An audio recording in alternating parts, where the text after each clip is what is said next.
Bom dia, muito bom dia para você ligado aqui no Acorda Vascaíno, aqui no canal AV+, segundo canal da plataforma Atenção Vascaínos, começando mais uma semana onde a gente vai continuar trabalhando aqui muito para trazer as principais notícias para você aqui no canal AV+, lá no canal Atenção Vascaínos. Então eu peço para você se inscrever aqui por aqui nesse canal que é importante demais, sempre deixar o like, é só clicar no curtir, não custa nada e compartilhar para ajudar a gente a chegar a outras pessoas que acompanham o nosso trabalho, que nosso trabalho vai ser incansável, incessante e olha, com muito foco no trabalho profissional que é feito aqui na plataforma Atenção Vascaínos. Daqui a pouquinho, 10 horas da manhã, lá no Bom Dia Gigante, no canal Atenção Vascaínos, vamos dar muitos detalhes, muitas informações exclusivas em absoluta primeira mão para te deixar muito bem atualizado, mas aqui no AV+, eu quero trocar um papo com você, fazer uma resenha, até porque, por exemplo, ontem eu gravei um vídeo, trouxe aqui no AV+, sobre a situação do Diego Souza, em que muitos torcedores do Vasco querem muito a volta de Diego Souza ao Vasco. Deixei tudo bem esclarecido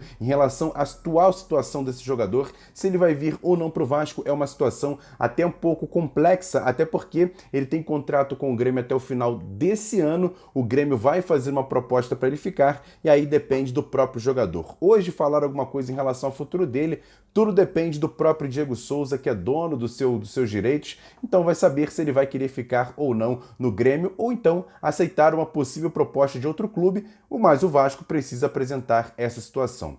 E aí chama atenção porque a gente chega agora praticamente à terceira semana de dezembro, último mês do ano, e o Vasco até agora ainda não fez nenhuma contratação para o elenco 2022. Tudo bem que muitos jogadores do elenco 2021 já deixaram o clube, mas alguns jogadores, por exemplo, ainda ficaram lá. Casos, por exemplo, de Marquinhos Gabriel, Daniel Amorim, a questão do Morato que saiu agora, já foi confirmada, mas também tem a questão do Vanderlei, o Leandro Castan vai ficar ou não vai. Então ficam umas situações que o Vasco tem que organizar e também decidir o mais rápido possível para montar o elenco 2022. E muito vem sendo falado sobre essa questão dos reforços, como é que o Vasco vai contratar, o Vasco não tem grana, o Vasco até agora nem anunciou o seu executivo-chefe, ali, o homem forte do futebol, mas já trouxe o técnico Zé Ricardo e o Carlos Brasil para fazer ali uma espécie de auxiliar do executivo principal. Então fica essa situação, mas pelo menos os dois já estão trabalhando para montar esse elenco para visando 2022.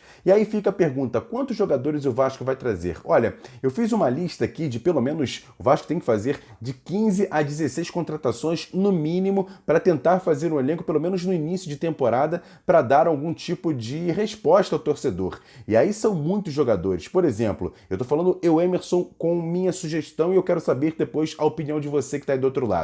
Eu contrataria 2 goleiros, sendo que um tem que ser excelente para chegar e tomar conta da meta do Vasco, ser o goleiro titular e trazer um outro goleiro para fazer uma espécie de sombra, até porque os meninos da base ali, Lucão, Alexander, o próprio Raul, ainda para mim não parecem prontos, por exemplo, para assumir a reserva imediata do Vasco. Até porque um goleiro pode se machucar, pode ser convocado se for um goleiro excelente, se for um goleiro internacional, por exemplo, o Martin Silva, por exemplo, jogava no Vasco na segunda divisão, mas era convocado para o Uruguai. Então, qualquer tipo de eventualidade em relação ao goleiro principal, o Vasco tem que ter um goleiro reserva ali que pelo menos faça um pouco de sombra para esse goleiro. Então eu contrataria 2 goleiros. A questão do lateral direito, eu acho que o Léo Matos deve ficar para a próxima temporada e por conta da questão contratual, que o Vasco fez mesmo um contrato com ele ali para estender a questão salarial, então ele deve continuar. Ele pode até ser utilizado como zagueiro, mas ele pode sim, eventualmente, jogar na lateral direita. Tem a questão do Caio Tenório, então a lateral direita eu acho que o Vasco tem que trazer pelo menos um grande jogador para a lateral direita também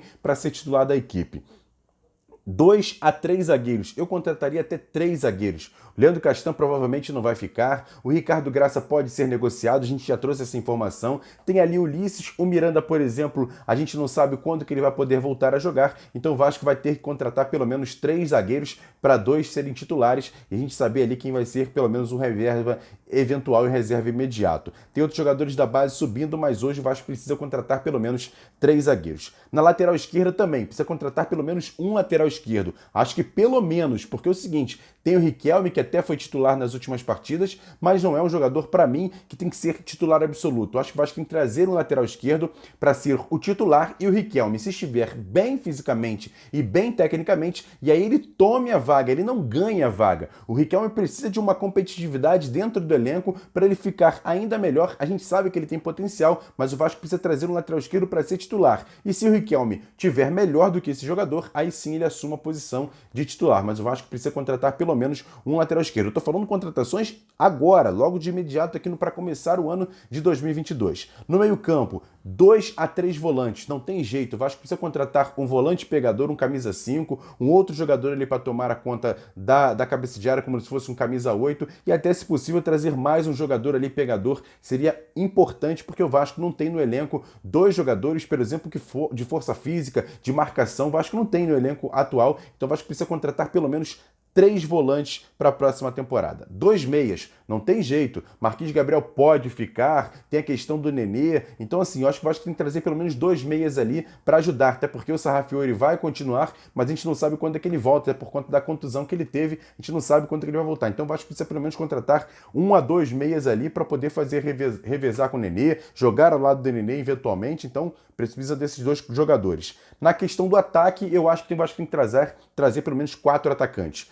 2 pontas de velocidade, pelo menos, tá? Pelo menos 2 pontas e 2 centroavantes. Até porque o Cano não vai ficar, o Daniel Amorim ainda está negociando se fica ou não fica, mas pelo menos 2 jogadores de velocidade para serem titulares e também a questão do centroavante, pelo menos 2. Um titular e um reserva. Um pelo menos matador e um outro ali para chegar e fazer também sombra, mais ou menos a mesma situação que eu disse de goleiros. Então o Vasco precisa de pelo menos mais 4 jogadores. Nisso tudo que eu disse aqui, esse pacote de 15 a 16 jogadores, o Vasco precisa contratar para a próxima temporada. Ainda não tem nenhum nome, o Vasco está ali estudando algumas possibilidades, até agora não contratou, a gente espera que essa semana apareça alguma contratação efetiva para a próxima temporada, até porque os rivais já estão contratando e fica essa dúvida se o Vasco vai ou não ao mercado contratar urgentes jogadores. Acabou a Série A, teve agora a final da Copa do Brasil, o primeiro jogo do Atlético Mineiro com o Atlético Paranaense.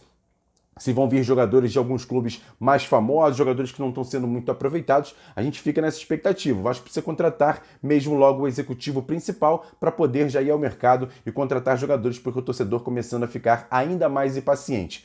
Terceira semana de dezembro e até agora o Vasco não contratou jogador nenhum. Tá na hora de abrir o olho porque a temporada 2022 está batendo na porta e vai ser mais curta por conta da Copa do Mundo no final do ano. Grande abraço para vocês, daqui a pouquinho, 10 horas da manhã, tem um Bom Dia Gigante lá no canal Atenção Vascaínos e fica aqui o convite para você se inscrever aqui no canal, dar o like e sempre compartilhar os nossos vídeos porque ajuda bastante. Tamo junto, valeu, fui!